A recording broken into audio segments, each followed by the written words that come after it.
Hello! Welcome back to our channel mga Zest and Orbs. Here, as you can see, naabot na ang ato ang washing machine. So, we're going to unbox this one and then I'm gonna tell you the features of this washing machine.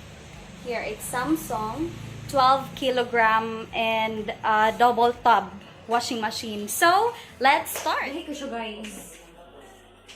Kapag bunting ka tubig. Wait! Lano!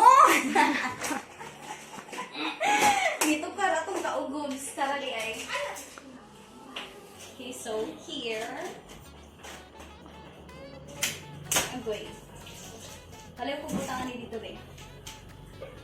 And agoy gino. Bugat ng karton daan. No. Yay! There you go.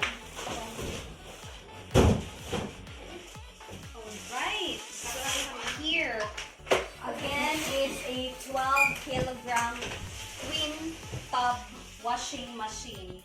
Twin tub, the first tub is for washing, and this is actually detachable because this is, what did they call this? Easy tray. Easy washing tray. Easy, as in E and letter Z. Easy washing machine. I mean, easy tray. And the next tub is the dryer.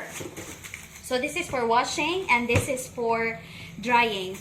And by the way, shout out sa nag-assist na po ani niya, no? Very accommodating and all. Gi-demonstrate ni dito saon ang pag-amping ani nga butang. So here first, if for example, imo siya iset into 5 minutes, washing for 5 minutes, and if naamoy dali-dali nga lakaw, make sure nga dili ninyo ipamugos o balik sa 0. What you should do is just to unplug the plug from the power source and automatic na daw na siya mubalik sa 0. Same with the spin timer. So the washer timer and the spin timer for the dryer. And also, this comes with, again, this one easy tray. And they said that this is rust proof. So let's try to see if this is really rust proof.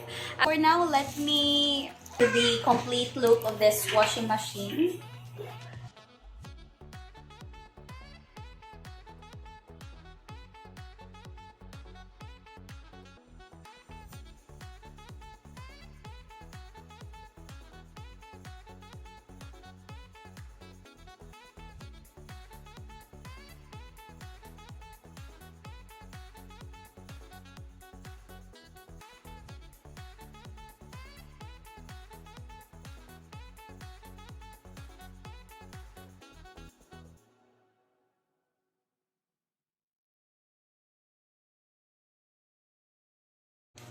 And that's it for now. Thank you so much for watching. And again, don't forget to hit the like button and subscribe button as well.